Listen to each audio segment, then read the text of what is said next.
Welcome to Roanoke County Business Partners. Today's show features business growth, business assistance opportunities, and new partnerships in Roanoke County. Stay with us. We'll be right back. The South County Library is now a designated passport acceptance facility.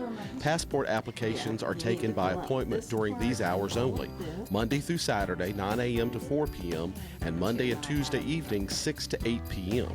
For more information or to schedule an appointment, call the South County Library at 540-777-8782. Details are also located on the County Library website, roanokecountyva.gov/passports. Welcome to Roanoke County Business Partners. Today we're at 227 South Pollard Street in Benton, Virginia, and we're at the Hive.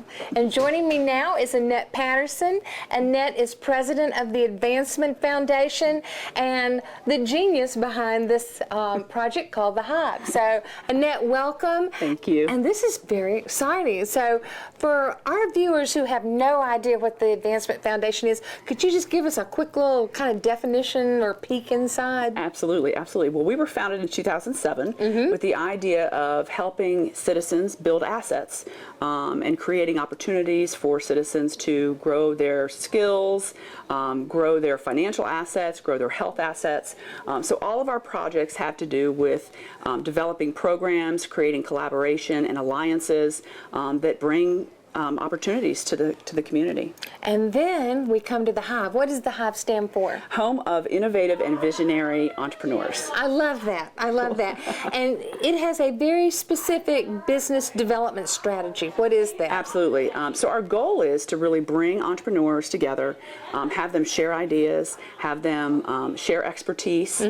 We have many volunteers in the community who have decided that they want to help entrepreneurs be successful, and so they will give their expertise for free to our entrepreneurs, whether that's website development or financial planning or accounting, all of that. It's kind of like a business big brother system. Exactly, you know? exactly. I mean, it's mentoring and all, but still. And that's another great point we ought to point out. I think your original goal was to have 30 mentors sign up, because that's what makes you different from everybody else, is your mentor system. Yes. And how many do you have as of today? Well over 50.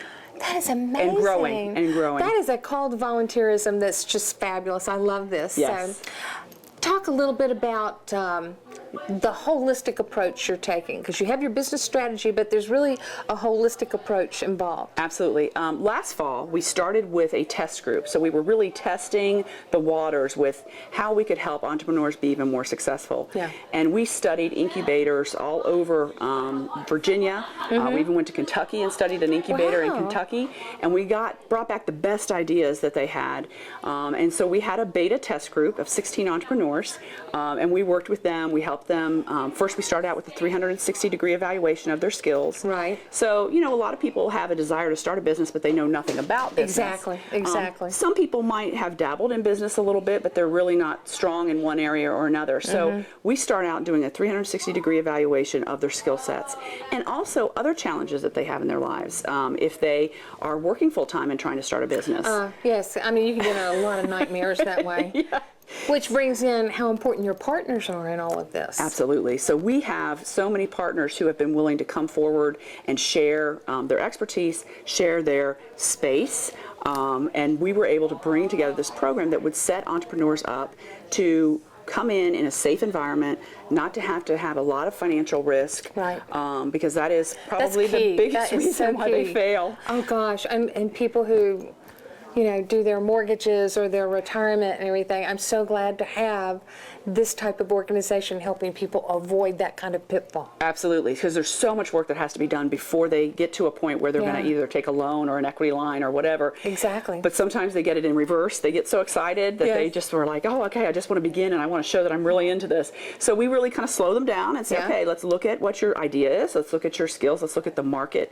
And once they get kind of that, their feet feet under them with regard to having a strategy to develop their business plan. They link up with partners in the community. If they have challenges, like we've had some single moms who have had challenges with daycare and having someone take care of their child while they're working on their business.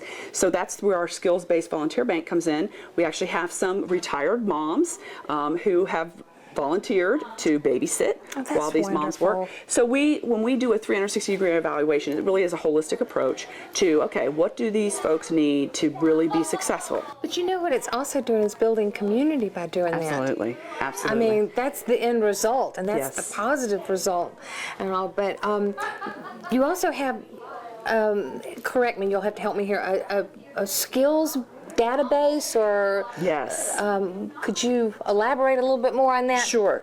So when we started with that first test group, we had people that needed expertise that we didn't necessarily have, and so it kind of started organically. We went out into the community and we would talk with somebody who had that skill set, like legal advice or what have you, and said, you know, would you be willing to give us an hour or 2 hours and help this folk or this person or that person with their business? Not one person said no. And so, you know, you didn't get one no? No, one no. That goes to the spirit of volunteers. And I think what they really liked best about it was the idea that they could do something that they already knew, their expertise.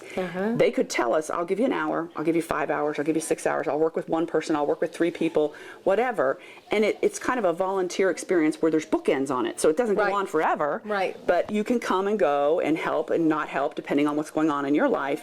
And that's what they really liked, is they liked to have something that was effective, measurable, real, a real way to impact the community, and it was really on their terms. Exactly. So if they wanted to come to us, they could come to us. If they wanted us to send the entrepreneur to them, they could go to their office. So it was very, very easy for them to volunteer. It's definitely not cookie cutter. I mean, it is custom made and all. And it is. I mean, from your beautiful building that you've renovated, you know, with the town's help and everything. But I've got to, before we leave you today, you've got to tell us about the gauntlet. You've got to tell. Vinton's own Shark Tank. I love this. That's exactly right. So I mentioned earlier about our beta test that we did, and that actually culminated with an event last January. Okay. And our entrepreneurs presented in front of a panel of judges, as well as an audience of about 100 people. And they presented their business ideas. And some of the folks had never presented in front of anybody before. Wow. Some of them had never done anything with PowerPoint or any kind of presentation materials. I'm sure that was nerve-wracking and exciting at the same time. It was amazing. And so we actually, the CoLab were great partners. They let us have the event there. Yes. And so we were able to have this event. Everybody was so fired up and so excited. We were able to give away $3,000 as well as about $10,000 in services or equipment and things like that, that people needed, computers, all sorts of things like that, website development and things like that. And then this next gauntlet, which will be our second gauntlet, is going to happen in March. So our cohort group of about 25 new entrepreneurs who have signed up for our program will go through the program from October through March. And then in March, we're going to host the second gauntlet, and that's going to be at the new library here in Vinton. Oh, that'll be wonderful. So the synergies of everything happening here in Vinton is so exciting. I mean, it is. It really is. And you're right smack in the middle of it. And we're smack in the middle of it. Well, Annette, we appreciate all this wonderful personal energy that you're putting into the Advancement Foundation to do the spin-offs, like something that's needed so much, like the Hive. I love this and all. And I noticed that we're kind of the colors of the Hive. I know, we are the Hive. So we are the Hive. That's exactly right. But thank you, and we'll be back to check up on you at a later date, I hope you will. Thank you. We're now in the computer lab with the Hive on Pollard Street, and joining me is Mayor Brad Gross for the town of Vinton. Mayor, it's great to have you here. You know, I don't even know where to start. There's so many exciting things going on in Vinton right now. You look across the street and you see the library. When you come in, Pollard has a whole different profile. It's just such a beautiful welcome to Vinton. So tell us, what does it mean to have an incubator downtown for entrepreneurs? Well, this is certainly a very exciting time in the town of Vinton. There's a lot going on, as you mentioned. Yes. I think this incubator is going to be a great asset for the downtown of Vinton. The town of Vinton partnered with the Advancement Foundation, and I believe that this will bring a lot of people in downtown, not only the clients of the incubator itself, but their customers and their clients, and then hopefully some of those folks will be able to locate their businesses right here in the town of Vinton, and if not in Vinton, Vinton, certainly throughout the valley. Well, that's what it's all about, isn't it? Starting that one domino and letting it all fall. So Absolutely. I think this is a great example of what partnerships can do. And collaborations, you're exactly right. Collaboration is exactly what it's all about. So hopefully this will benefit Vinton a lot, but I think it'll be a great benefit for the entire valley. we're still inside the hive, and now we're in what you would call a collaborative office area. And joining me is Town of Vinton manager Chris Lawrence. Chris, I know that this has been a super exciting project for you. I know this is something that you've wanted to see on Pollard for quite a while. So tell us the role that the Town of Vinton played in it and other important things like that that we ought to know. Sure. So the town actually owns the building. True. And so we've owned it for several decades. And the health department used to be here, and now they're just downstairs. So we had this vacant 3,000 square feet of vacant space that we really wanted to put to a really good use.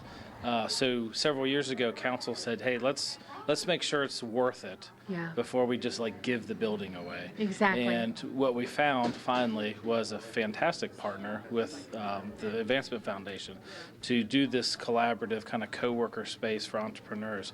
But really the other piece to it is this building looks a lot different on the inside. Yes, and it does. kind of more of an adaptive reuse of an old office building. So Which now, is what we want for every building so that's here standing we have vacant. this, a lot of activity in downtown Vinton.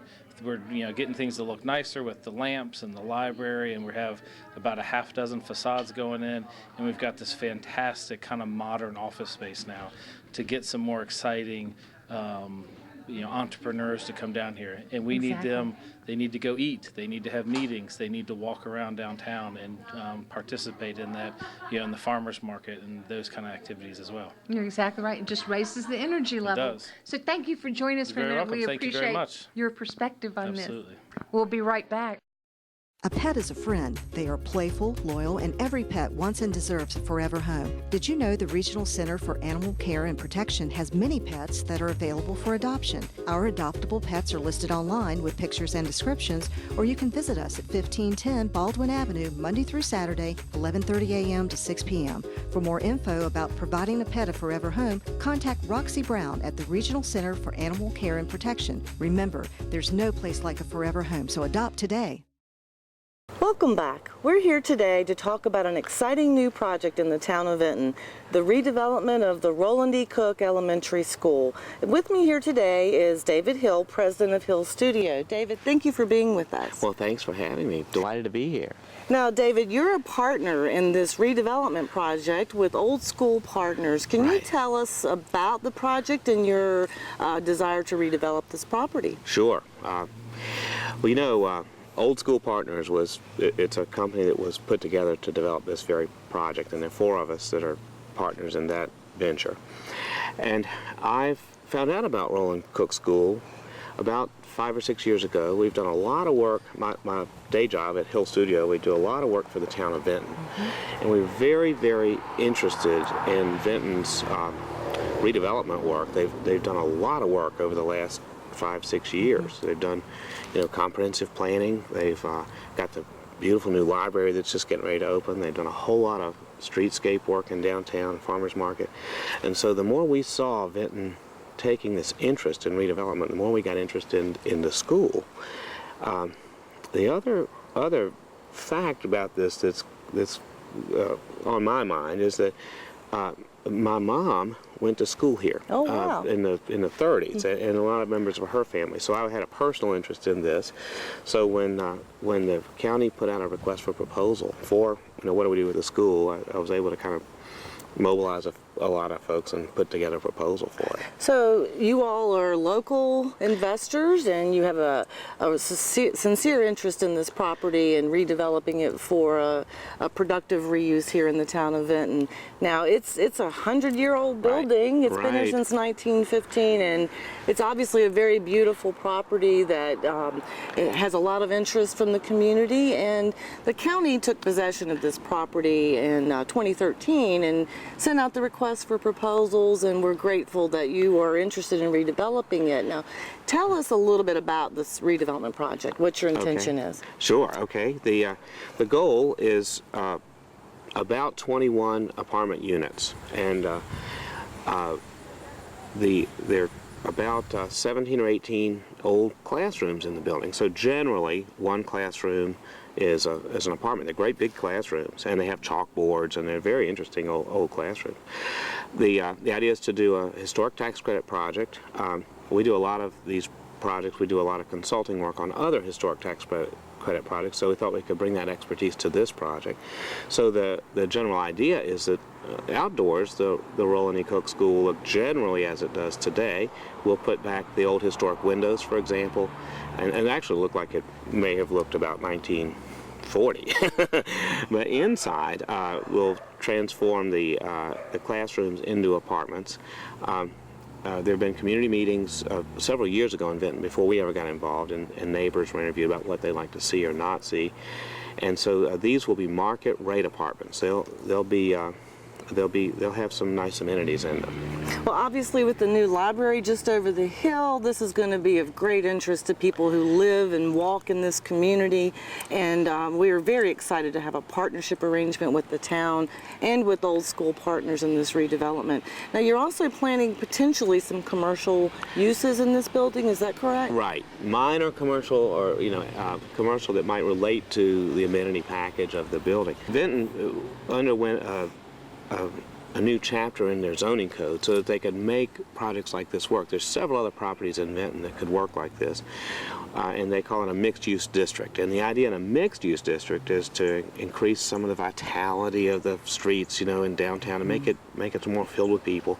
So part of our work will be to put some smaller commercial uses in the building itself. These may be home offices. There's a large gymnasium on the upper floor. We're thinking about what kind of a use we could put in there. And so there will be some ancillary commercial or business uses in the school. I understand you're still designing the project, so it's a work in progress at this point, and a lot of community interest in this project with the Facebook page that they have, and I know a lot of people have expressed interest in what happens here. So to that end, we have a community meeting scheduled, I believe, on October 12th. October 12th, yeah. If anyone's very interested in learning more about the project, they're certainly welcome to attend in the church across the street. Do you know the time? Yes, 6:30 to 8 o'clock. 6:30 to 8 o'clock. Please come by at Vinton Wesleyan Church, right across the street. We'd love to have a community input. Tell us what you want. And in fact, if I can ask for an advertisement here, part of the historic restoration is restoring the building to what it really used to look like. And Vinton Museum and Historical Society has given us a few photographs, but other people may have these. And so if people have some pictures, we'd love to see them. They may have had pictures of their kids in front of the school. We're not interested in the kids as much as what the school looked like. Sure. So if we can, if people have those, we'd love to see them, and we could perhaps use that knowledge to help us do a better job on the construction. That would be a great addition to this project. David, thank you so much for being with us on our show today. I appreciate your time. Thanks, Jill. Great to see you again. Stay with us. We'll be right back. Well, welcome to Roanoke County Business Partners. We are in South County on Electric Road at the Colonnade Corporate Center. And the business we're visiting today is SciComm Technologies. And with me is Tom Spitnell. Tom is General Manager of SciComm. And we are very excited to have you as a new business partner in Roanoke County, Tom. We're happy to be here. Thank you. Okay, great. Well, let's talk about when someone's driving up and down Electric Road, whether it's families going to soccer practice or, moms are taking kids to school or someone's doing their daily commute to work, and they see the sign SciComm and they think, what is that? What is a quick explanation that these folks should know about what you're doing behind these brick walls? It's systems and communications, SciComm. Well, that's... Systems and communications that help to connect people. We're all about the network and wireless and all the things that go into connecting the computers and phones and the ways that people communicate in today's world. And primarily with a heavy focus on video. Okay. So we're trying to do our best to bring video technology to the desktop to enable you and I to collaborate, whether we're in a room such as this with multiple cameras, or relying on the video cameras that are embedded in our phones or our computers, make that as accessible and easy to use as people can. That's the perfect answer. Systems and communication. I will remember that every time I see your sign from now on. So can you give us a little brief history of the business, when you started and where you started at, and how you came to Roanoke County? So we actually, our inaugural day, our opening day was April Fool's Day in 1996. That was in Richmond, Virginia, where the company was birthed, and we're still headquartered there. Yes. And that day there were 5 partners that kind of decided to break apart and start down this path of offering technology to local customers. Since then, we've grown from those pretty humble beginnings to about 163 employees across offices that include my office here, where we've got 21 employees as part of our story. 21. We have an office in Virginia Beach that's growing, one in Northern Virginia, and then I manage a regional office out of Huntington, West Virginia. So my region begins in Western Virginia and ends at the West Virginia state line. On the That's true. I talk to you more on the phone than I do when you're in the office. You are on the go. That's part of it. So is West Virginia the first state outside of Virginia that you're moving into? It really is. Sometimes in our business, the expertise that we have takes us out of state, but as far as having an office and cultivating local customers, that's our first out of Virginia, out of state office. Okay, well now you've told us what the name means and what the company's all about, giving us a little history. Talk to us, what are your products and services, you know? Some of what we do is very hard to lay your fingers on. I mean, it's hard to talk to somebody about the wires and the network that runs through your walls, the wireless connections that make it so that I can carry a device like this anywhere in the office or even outside. The things that we do that are exciting are really about making it easier for people to communicate. Yes. And a lot of it's video centric. So some of the things that we do may be video surveillance and keeping an eye on places throughout your business or your community. And then we do a lot of video connected communications. The video endpoints that you see And above the cameras, you. yes, The cameras, that are moving right. around up there. Video displays in an individual's office, video on your laptop. Those are the flashier things that we do, and it really is about But that's what catches people's attention. And I'm so glad you mentioned security video, because you have a quick excerpt you can show us from a security program that you're doing with VCU, is that correct? Yeah, at VCU we've got more than 300 cameras deployed. They had really determined that they needed to have a more secure space for their student body. They're right in the middle of downtown Richmond. It's a difficult place to be. And they've really seen some amazing impact from having this easy to access from virtually anywhere. I mean, if you've got a web browser and you can authenticate who you are, you can look at these cameras and make sure that things are safe. So where would the cameras be? They're located all over the outdoor of the campus. I mean, Okay, VCU so is a multi-building site. corners? So on the corners, they're in enclosures that keep them warm in the winter, keep them from getting condensation and the like. Okay. But the magic is, and you see some of the displays here, Yeah. the magic of what we do is when you're IP, you can really access a camera from anywhere as long as you have the secure login to be able to do so. Okay. And so it's about collapsing 300 cameras into one device, lets you scroll back and forth, see multiple Oh, wow. cameras, follow an assailant from one Yeah. crime scene to another. It would be easy to see that person who was running from All the over next campus. camera as they went through. And it used to be that when you did that kind of forensic videography, you had to stop a DVR, move to another set, fast forward and rewind. Well, all of these are synced together and timed together, They're so you can following click. right now. They are Oh, exactly. I They are see. exactly. So. Well, thank you for giving us that little quick excerpt there, Tom. And I think you're going to go to your office now and demonstrate another one of your products for us, right? Absolutely. Okay. Tom Spitnell has now gone to his office, and this is going to be one of the demonstrations of his product, the interactive video. So, Tom, tell us what you can do from where you're at. Well, I'm sitting in my office where I've got a touchscreen monitor with an HD camera. It's actually an extension of my computer, but in this case, with a 4-digit phone call, we've gone from phone call to video with the push of a button. One of the features that we can do here, and it's hard to describe, but in brief, I can do anything from this kind of conversation one-to-one. We could have multiple people speaking, and as different rooms spoke, you would see a different video on your end. And I can even share content, like our corporate website is really fairly easy to bring up and let you look at just as I'm seeing it from my side.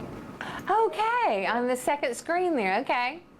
Once I've got that up, I can walk you through and show you anything on it that I like. Here's a quick glimpse at some of the solutions we bring. Right now we're talking a lot about collaboration, but we have a big practice around security and penetration testing, which is a big area of networking in today's world. Infrastructure, a lot of these products and solutions really overlap to a great degree. So some of the things that we love to do is, the video surveillance cameras and VCU could be accessed from a unit like the one that I'm talking on. You could share content with professors. Everything's interconnected in today's technology. And I know, Tom, that we have not done you or SciComm justice. We've only scratched the surface about what you can do. But you have given us a little demonstration right here about what you can do in the office. And the VCU excerpt of that video definitely showed us what a large campus could do with security. And I love this. I can even move myself around on this screen here. I'm really kind of fast. Now I'm up in this corner. This is very cool. Tom, thank you for letting us come in today, and thank you for sharing SciComm with us. But more importantly, thank you for bringing SciComm to Roanoke County with 21 jobs. Oh, sure. It's our pleasure. It's been a great, refreshing start. We love the building. We're happy to be here. That's what we want to hear. You keep that up. We'll appoint you Chief Ambassador, okay? Sure thing. Thanks. Stay tuned. We'll be right back. This is Chief Howard Hall of the Roanoke County Police Department. I'd like to thank the almost 80% of Virginians who already wear their seatbelt. However, there were still 310 people who died last year in Virginia while unrestrained. Seatbelts are the best defense in a crash and save thousands of lives each year. During the Click It or Ticket campaign, we will have officers out day and night aggressively enforcing Virginia's occupant protection laws. If you are caught not wearing a seatbelt or using a child seat as required, you will get a ticket. The warnings are over. Click it or ticket. Welcome to Roanoke County Business Spotlight. We are now in the Windsor Hills Magisterial District at Garce Mill Park, and we've just had a dedication, a signed dedication to be exact, for Mari and Sheila Strauss. And joining me now is Leslie Strauss, their daughter, who's also Vice President of Strauss Construction, and Mrs. Sheila Strauss. Leslie, why don't you tell us how you got the idea to do this? Well, there was already a Strauss Park in Shenandoah Avenue at Wilmot Farms, and I knew that Daddy had given this land, and I thought it would be nice to have something on the sign that said that he had donated the land, and also he was having a very special birthday, and I thought it would be a good birthday present. And that was a 90th special birthday party, wasn't it? 91st. Oh my goodness. Yeah. And Miss Strauss, you said that the land got donated when? Well, 1968, they said? That's exactly right. Unbelievable. Time does fly by quickly. No, I think the unbelievable part is that we owe both of you and your family a very big thank you, because a gift this size to a municipality really means a lot, not just to the county, but to all the citizens that take advantage of this and enjoy this. So we're very proud to have Garce Mill Park donated by Mari and Sheila Strauss. We're happy to do it. We both had a passion. I have the passion for children, and when Mari returned from service, we didn't know each other then, but his desire was to build houses and not be in the retail business with his family, because he wanted young couples to have homes to live in and raise their children. So that's how he got interested in parks, and I was interested in children, and I took my children to the parks all the time. So they're valuable, they're wonderful, they're fun. We thank you for your generosity and your thoughtfulness, and thank you for thinking of Roanoke County. And Leslie, thank you for bringing this to our attention. Thank you for doing this for my family. I appreciate it. We're very happy to. Thanks for joining us on our show today. If you would like to be featured on a future edition of Roanoke County Business Partners, please contact the Office of Economic Development at 772-2069. See you next time.